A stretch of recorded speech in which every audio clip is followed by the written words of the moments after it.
Alors Marseille aurait choisi Marcelino pour prendre la succession d'Igor Tudor. Ce serait un contrat de 2 ans. Dès lors, que peut-il apporter à l'OM après le départ brutal d'Igor Tudor? Ce coach au style très différent et qui, pour la première fois, va entraîner une équipe hors d'Espagne. Peut-il rester plus d'une saison, Dominique Grimaud?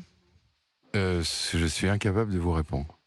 Ce qui m'étonne, c'est la valse des entraîneurs depuis toujours avec l'OM, mais notamment depuis le départ de Deschamps en 2012. Je crois que j'en ai compté 10.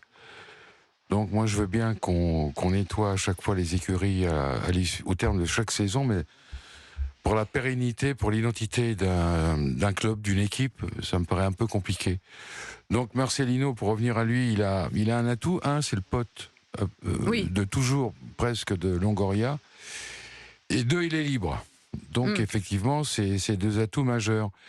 Maintenant, vous dire que je suis transporté de joie, de bonheur pour les supporters olympiens, je n'irai pas jusque-là. Ouais, pour vous, c'est pas forcément le profil idéal, parce qu'il est complètement différent. Non, mais il est incontestable. Il a un palmarès incontestable en Liga, puisque derrière, dans l'ombre du Real et du Barça, avec des clubs de moindre standing, il a obtenu des résultats. C'est indéniable. Maintenant, dans la marmite du Vélodrome, on n'est jamais sûr de rien. Giroud, j'aimerais vous entendre sur l'arrivée de Marcelino, très probable. Ça serait signé, ça serait fait. Est-ce que c'est une bonne pioche pour Marseille? Et est-ce que vous pensez qu'il peut rester plus d'une saison et qu'il peut faire quelque chose de bien du côté de l'OM? C'est le problème de Marseille depuis toujours. Et c'est le problème du Marseille moderne entre les mains de ce jeune président qui a derrière lui donc un Américain qui n'est pas toujours là. D'ailleurs, en ce moment, le jeune président, il est en Amérique. Et Marcelino va arriver. Au moins, c'est un entraîneur bien étiqueté, bien qu'on connaît.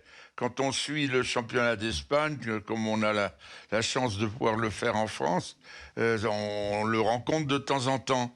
Maintenant, bon, moi, je préfère toujours un entraîneur français qui parle français. Mais maintenant, les joueurs ne parlent plus français non plus. Alors, c'est très difficile. Il faut, en plus, ça nous fera sans doute l'objet de plusieurs autres débats. Il faut refaire un effectif car il y a des départs. Oui, forcément, il va devoir composer avec ceux qui restent et ceux qui s'en vont, sans eux. L'Espagnol, donc, il va s'engager pour 2 saisons. Il a multiplié les expériences en Espagne, Claire Arnoux, Séville, Villarreal ou encore Valence.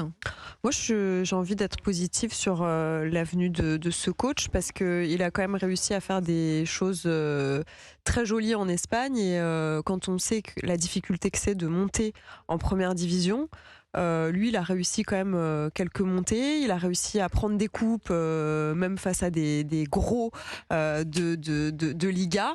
Ouais, la Coupe du Roi de reprise. Ouais, je me dis pourquoi pas faire quelque chose avec Marseille. J'ai l'impression que c'est un coach de caractère. Je ne l'ai jamais croisé, mais j'ai l'impression qu'il a quand même de la poigne, du caractère, qu'il a vraiment un jeu bien défini et qui sait où il a envie d'aller. Ça a le mérite d'être plutôt clair et peut-être que ça peut permettre de faire une belle saison pour Marseille. De là à vous dire qu'il va rester 2 ans, franchement, je pense qu'il y a je rigole parce qu'il a signé un contrat de 2 ans et à chaque fois on se dit ils signent tous des contrats de 2 ans et ils les font pas toujours, pour pas dire rarement.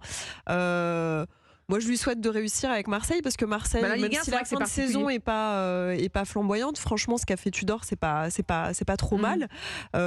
Espérons qu'il ait un accueil plus chaleureux que ce que Tudor a eu. Et puis, comme le disait Dominique, le fait d'être déjà très proche du président, c'est quand même un atout incontestable.